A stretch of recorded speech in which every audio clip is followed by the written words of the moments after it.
and ballot access committee, are we bumping that? Okay, with the ballot access committee, the committee is actually chosen by you except for the LNC members of the committee. So you would still need time to look over those applications. So I would say, no, I think we should elect the LNC members of the committee because we're here. Well, then we get back to this thing about overlapping committees. They wouldn't take office until February 1st. Everybody comfortable with that? I think you are, yeah? Okay, as long as we're all good with that. Okay, so let's think about how we want to do this. We want to hear public nominations. And we want to give people a chance to speak. Yeah, we have 3 spots and 4 nominees. Yeah. For which one? We've got For the LNC members of the ballot access committee, we have 4 people seeking it, and 3 LNC spots. So what, do we want to do bylaws first, then convention? So there's just those 2. Now bylaws, we have 10 spots. Yep. Plus an unlimited number of alternates, and I have a suggestion. Okay. I think we should vote on it overnight via open vote. Yes. But what I actually think is overnight we select our 10 and then do a separate ballot over the next week for the alternates, eliminating the 10. Because what happens is you end up trying to strategically vote saying, well, I want this person, but I want them as an alternate. So do I vote for them or I not vote for them with approval voting? So I think if we have 2 ballots, the first one is for the 10 primary, and then after tomorrow, I send out another open vote for all the remainders, and we can then decide on the alternate. So that's how, and I suggest we do it by approval voting, no majority required or we can do majority required, but it seems this body generally doesn't want to do that, so there's no runoffs. That's so, in order to conform to the will of the body, I'd say we pick our 10, the top 10, and then we'll do a separate ballot over the next week for the alternates. I'm comfortable with that if everyone else is. And another reason is tomorrow we know the results because this body selects the interim chair. The interim chair may not be the permanent chair of the committee. The interim chair is responsible for setting up the mailing list, calling the first meeting. The committee then elects its own chair. Though to be honest, the interim chair often ends up being the permanent chair, but not always. Okay, so we need to hear from people who are present, right? Who want to actually be heard from. Or who wants to speak on behalf of. Sure. So let's see, how much time do we want to give? Do we want to go to 2 minutes per nominee? Is everybody comfortable? Yeah, 1 minute? 1 minute. 1 minute per nominee? Okay. So I just want to get a show of hands. Who in here has applied for bylaws and would like to speak about it? A whole whopping 2 people. Okay. Okay, ballot access committee. Who here has applied and would like to speak? This is not going to take very much time. It's just it's a floor. Okay, so let's do bylaws committee first. And then we'll do ballot access. Do we need to do a convention? No, it's just No, those 2 let's take committees. it here, yeah. How many LOC slots for each? For bylaws, there's 10 appointments, no required LNC members, maximum of 5 LNC members. Only 2 LNC members have applied. Mr. Rucco applied, who is not present as well. He's the second. Ballot access, it's 3, right? 3 required LNC members. Okay. All right, so bylaws committee applicants, please come line up. You want to go first, Ken? Sure. Get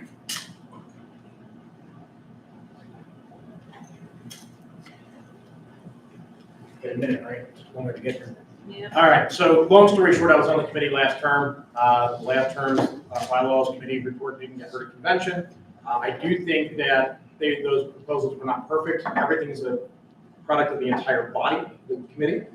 But I do think there were good ideas and things that should be explored. There are errors, issues, concerns in our bylaws. I would like to have the opportunity to work on those again.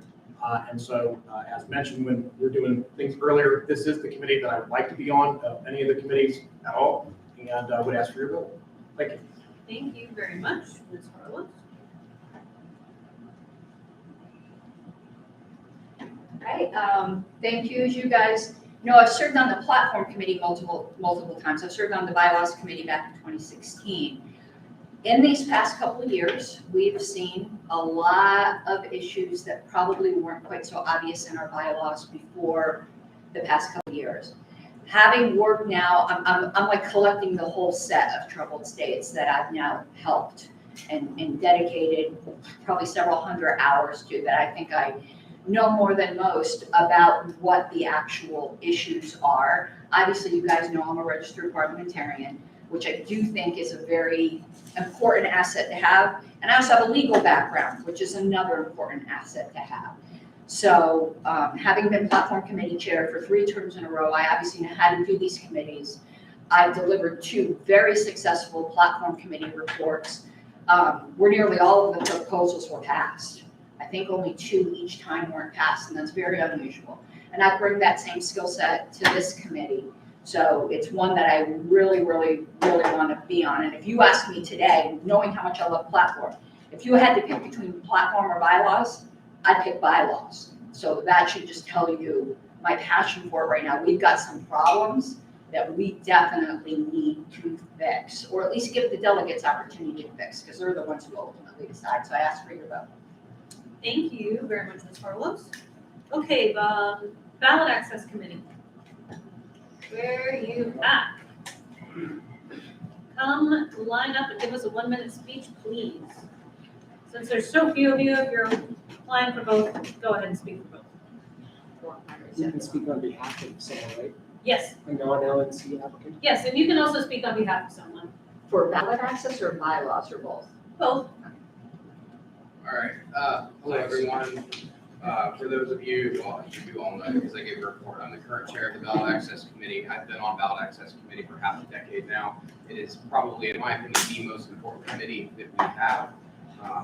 It has always been my passion, and I would love to serve at least 1 more term. I don't know about beyond that, but I think it's, like I said, it's very crucial, and hope to have your vote. Thank you, Mr. Hannah. Mr. Copian? Hey, Tony Gopian. I believe that the committee is going to raise approximately $4 million over the next 2 years if the ballot access request is in the neighborhood of $1 million. I think it's pretty critical that the treasurer is on this committee so that I can look and see where this money is supposed to be spent and be able to make the appropriate arguments in meetings like this when we're talking about trade-offs. So I ask for your vote. Thank you. Thank you. Afternoon, everybody. My name is Rich Bowen. You all know me, the work we've done. I'm going to give you the same speech I gave at the last meeting, which was about 3 months ago or whatever, but I am very interested in ballot access. Those of you that know me best know that I'm probably the grinder of the committee here. I'm not big on communication. I'm not big an out front person, but I love getting involved in the details and doing the work. You can see it in my committee assignments: audit, convention oversight, ballot access. Those are the types of committees that I believe really need people to really put their head down and do the work. And that's the type of person I am. That's why Mr. Ford and I worked so well together in Region 8, because he was the out front person, the spokesman, the better communicator, the best communicator, and I was more of the logistics and behind the scenes and making sure things were getting done. He did a really nice job, and I plan to do that type of work with ballot access. Thank you. Thank you. I'm back like a bad penny. I'm going to take the opportunity to split between speaking for some folks for bylaws, and then I also did apply for ballot access. I know I'm a chronic volunteer, but there's no committee that I don't volunteer for things I can't do and don't want to do. But if you only felt comfortable voting for me for one, I prefer bylaws, but I do want to be on ballot access. I'm on it now. I told Dustin that I'd be the secretary and write the report, so yes. And I do regular shows on ballot access. I'm very, very interested in it, and it's something I want to get out in the field and actually start doing and going to states and helping petition. But as far as bylaws, I've spoken with you all privately, at least in writing, about my recommendations for the bylaws committee. I do hope you take that seriously. I've worked with a lot of these people, and I consider this one of the most critical committees, but I want to speak for a couple of people in particular. My friend Mike Seebeck from Colorado, I do a show with him on Robert's Rules of Order. We don't agree on everything. We don't agree on everything on bylaws, but he is really good at it, and he would be excellent. But also somebody you guys might not know is Sylvia Arrowwood out of North Carolina. She's a PRP, which is a professional registered parliamentarian who's volunteered her time for affiliates in trouble as well. If you're wondering who helped Vermont and got them out of their mess, it was Sylvia Arrowwood. And nobody knows this because she doesn't go and sing her own praises, so I'm going to sing her praises and ask you to vote for Sylvia. So Mike and Sylvia is who I had a few time for, so thank you for your consideration.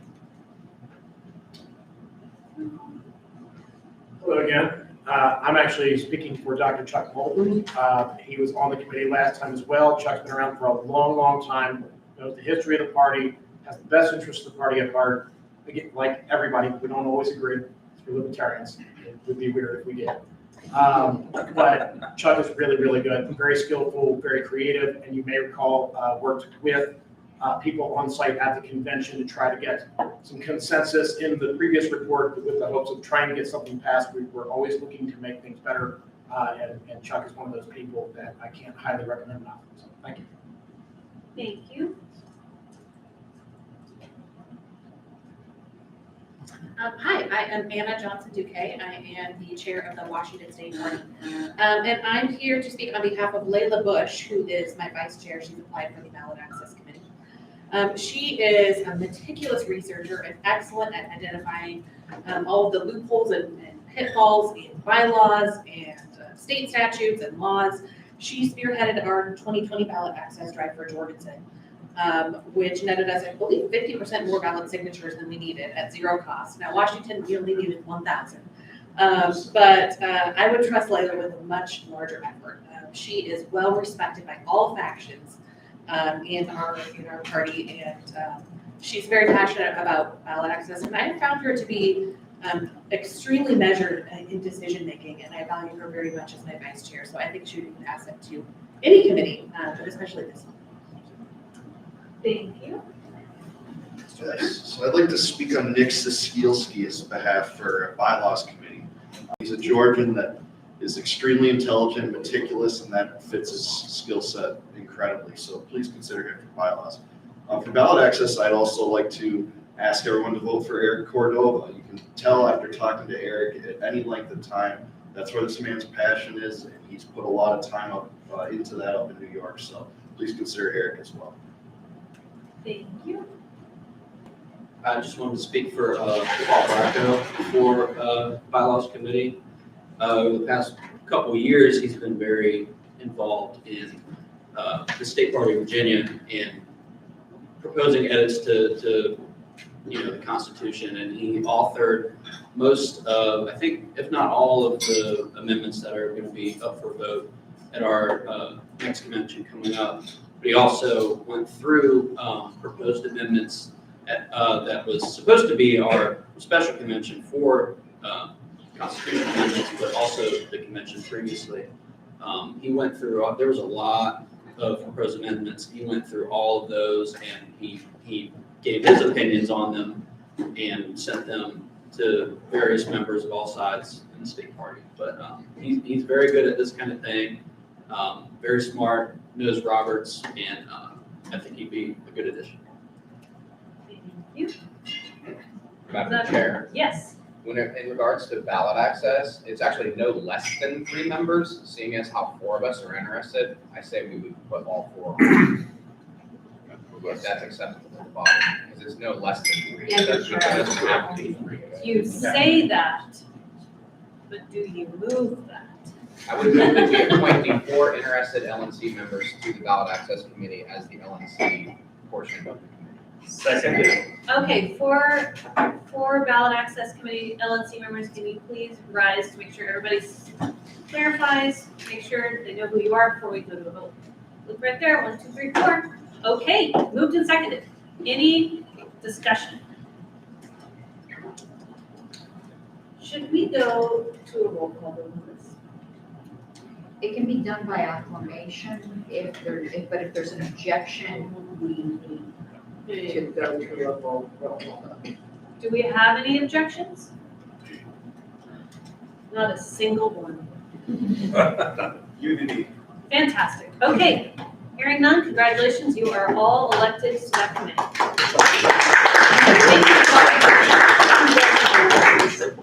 Okay, let's look at our agenda. I am afraid we might not have officially stuck Mr. Oliver Hall's report back on the agenda. Am I wrong? Where was it? Oh, council's report, it was right after lunch and because we went to committees, we missed it.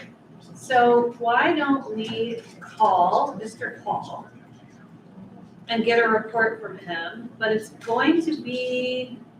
You saw he sent his report, it's not in the OneNote because he asked to keep it confidential and was. Because it's about litigation, I mean. We can make it public, but he said it has to be our decision, so it's sent to you all privately. Madam Chair, point of personal privilege. Yes. While we're talking about the agenda, I just wanted to let the Madam Secretary know that item 7F, which is the discussion of the sale of the building, should say Bowen and Ford, not Bowen and Hall. Why do I keep attributing this to you, probably? I just keep wanting to get you in trouble, like I do. You want me to sell something? He's already got the new location in New Hampshire. I'll make sure that's correct in the minutes. We'll get it. I left my luggage at home. That just lets you know what kind of week I'm having. Okay, let's, in the meantime, can you see about getting the agenda back on the screen? Oh, I thought everything was projected. You're fine, There was Oh, that was fast. Okay, that was fast. Okay, all right, let's call Mr. Hall. Wait, before we do that, just kidding. All right. I'm not real crazy about discussing litigation out in the open, since a lot of this stuff is still ongoing, and then as soon as you have a question, we're gonna have to go into executive session. Madam Chair, I would move to go into executive session for 2 purposes. First, to hear from Oliver Hall, and then second, to immediately move into that other agenda item we had scheduled for today, which was the New Mexico ballot access and trademark, so that we're not throwing people out twice. And then who's gonna remain? Somebody call me. So, and remaining in the room would be staff. Okay. And with the indulgence and sworn to secrecy, but this is up to the LNC, I am trying to train Mr. Crum on what's going on, but if you all aren't comfortable, because he has a signed NDA. So my motion does include the unofficial assistant secretary and staff, but that is up to you guys. Okay, it's been moved and seconded. Everybody comfortable with that? Any objections? Going once, going twice? Okay, hearing no objections, we're gonna go into executive session. So my apologies to everyone else. Feel free to grab a drink, a piece of candy, whatever, on your way out. The chairs are pretty comfy out there, the hallway and down the lobby. Madam Chair, Yes. well, the New Mexico part? I don't think so. Okay, then I'll. If you need a call. Yeah, no, I mean, I've got it, I just didn't know. If anything gets wild, we'll do a motion just on including someone else. If we need like information, just to bring it back in. Shall I cut it? Yes, please. Pull it. It is dead.